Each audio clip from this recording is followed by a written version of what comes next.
Make sure you are seated comfortably, your body relaxed. Close your eyes and focus your attention on your breath, feeling the gentle rise and fall of your lungs.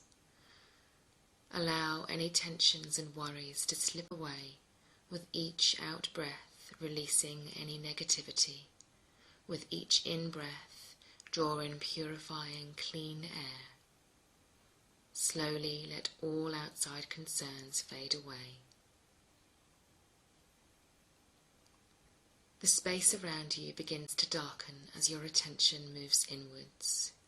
Your awareness of the world around you recedes, leaving only a quiet, peaceful darkness. You rest a moment in the darkness, feeling yourself safe and secure. The darkness spreads around you in all directions, vast and silent. You rest within the great void, Ginung gap, the emptiness before creation, before the beginning of time and the birth of space. Within this void, all things will come into being. In the very distance, on either side of you, you are aware of the realms of fire and ice, so far away you can barely perceive them. Through their union, force and form will come into being, and the worlds will be set in motion. It is in this place that you will meet Mannaz. In the centre of the void you see a small light, a tiny spark of vitality. We will call the name of Mannaz 3 times to bring it into being.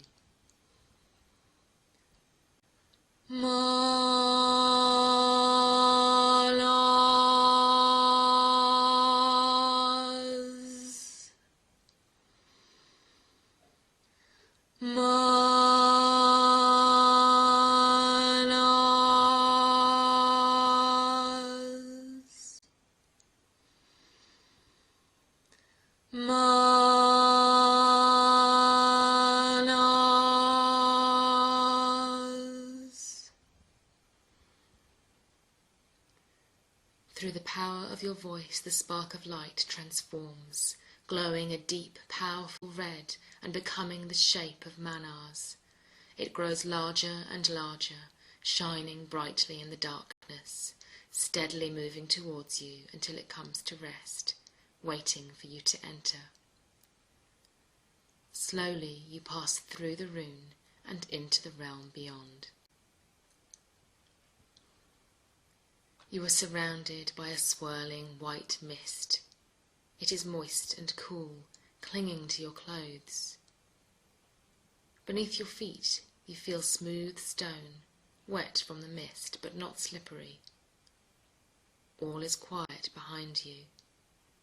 The silence and stillness of stone surrounds you, but the space ahead seems vast, opening out onto nothingness, and you sense that you stand at a great height.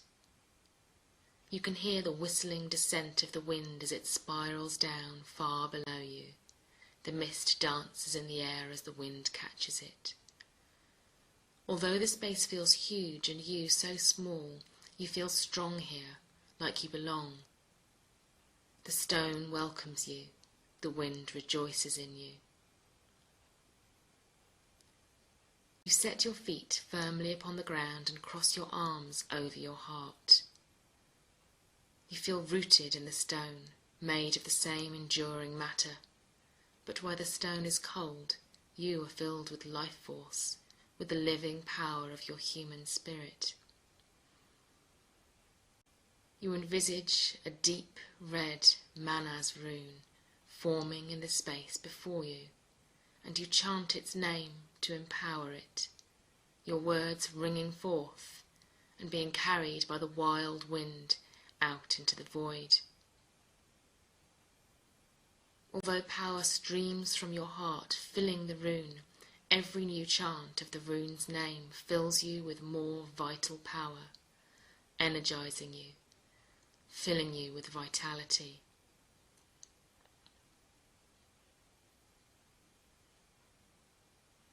As you chant, the rune grows stronger, and your voice echoes back across the void. It is your voice, but also someone else, more than a reflection, something greater than an echo. You sense but do not see a presence standing on the other side of the brilliant red Mannaz rune, joining you in your chant, the name of the rune flowing between you. You feel a strong connection to this person, both father and mother, grandfather and grandmother, all of your ancestors combined as one single person, stretching back and back into the ancestry beyond our knowing, and back to the very first spirit of humanity, the divine ancestor who is also you and every other person, united in one single being. The great spirit of humanity acknowledges you, singing with you in joy until, as one, your chant stops and you close your eyes, listening to the echo of your voices, which gently fade away in a playful dance, carried by the wind and rebounding upon the stone. Your breath is gentle now, as you feel the power of the Mannaz rune suffuse through you, leaving you calm and centered. The final whisper of the Mannaz rune tells you that your divine ancestor has now departed, and you open your eyes. The mist has gone, and you see that you are indeed standing among a great flat ledge, part of a quarry carved into the side of a tall mountain. The ground is completely flat, and the dark stone banks away rapidly, up to the peak of the mountain and down to the world below. As you stand looking out over the vast expanse beneath you, you realize that every part of the human world is visible to you. Cities, towns, villages, even single dwellings spread out over the land in never-ending succession. Some are hazed by smog or clouds, but none are hidden from your gaze. You find that you can narrow or widen your vision at will, looking down to watch the movements of an individual person, or expanding outwards to see the intricate patterns of society weaving and flowing in subtle intricacy. You are filled with wonder that, as individuals, we do not see the way in which our lives interlink and entwine, each action rippling outwards to impact upon the whole web. As your eyes become accustomed to this strange vision, you realize that you are only seeing part of the web. There are other strands, almost invisible to you, in many different colours, tied into the web of mankind and stretching outwards much further than your vision is able to reach.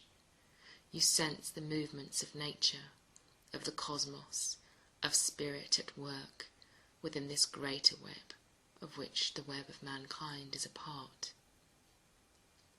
Slowly, you pull yourself away from this hypnotic vision, bringing your attention back to the mountain you stand on and the quarry.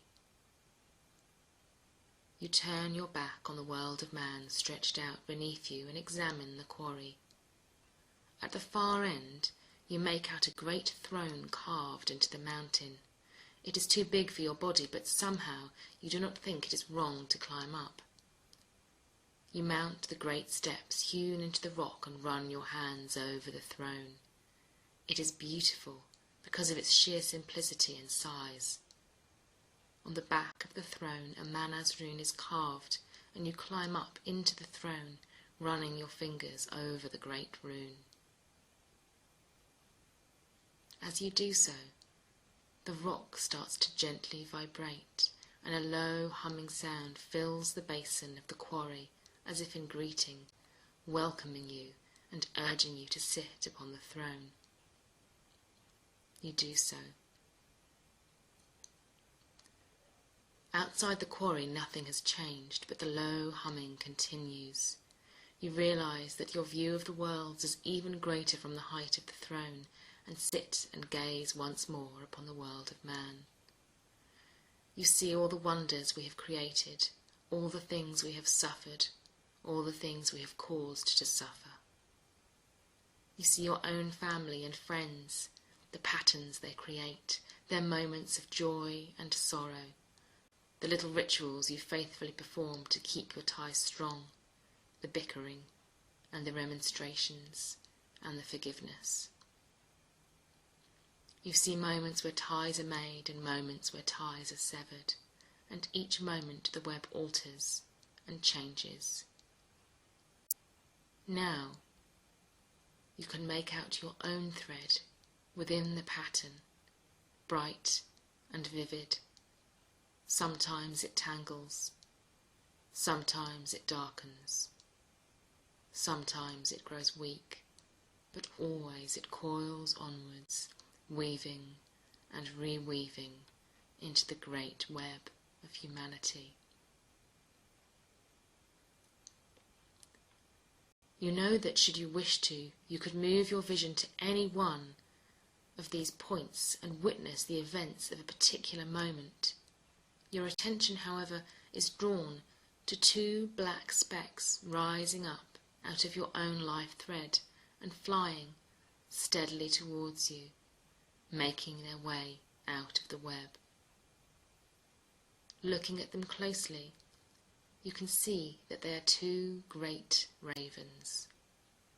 One moves swiftly, but often wavers. The other flies steady and straight.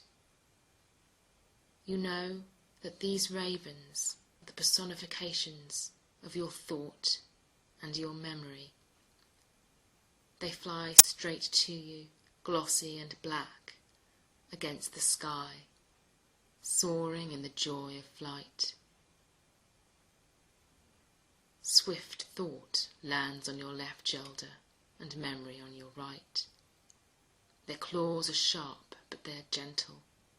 Their feathered heads and smooth beaks brush against you.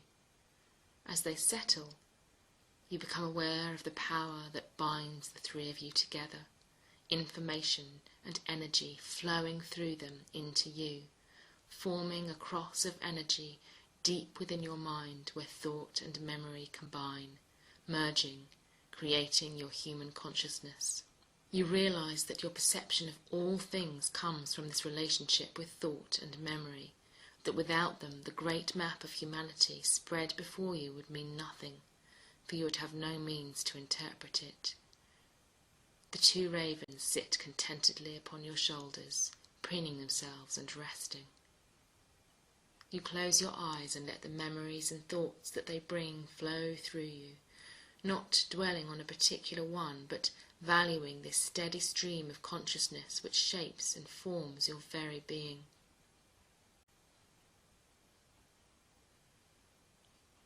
At last the flow comes to a halt, and slowly you open your eyes. Before you, in the centre of the quarry, a brilliant red Mannaz rune has formed once more, and you know that it is time to leave this place. You stand, and the two ravens joyfully take flight once more, soaring up into the air, ready to meet you in your physical body when you return. You smile to see them spiralling upwards into the air, cawing to each other as they go. You may not be able to see them when you return to your physical body, but you'll feel them. Slowly you walk towards the Mannaz rune and pass through it, feeling its power caress you as you pass out of the realm of Mannaz into darkness once more. Standing in the darkness, you give thanks to the rune for its lessons and energy. You watch as it fades away, leaving you in darkness, ready to return to your physical form. Slowly you let your attention return to your body, feeling the darkness around you start to fade. You let your awareness expand to the space around you as the darkness recedes. You feel yourself centered within your body, your attention focused on your physical presence, your breath and your heartbeat. The Mannaz rune has gone, and you begin to wiggle your fingers and toes, bringing yourself back to normal reality.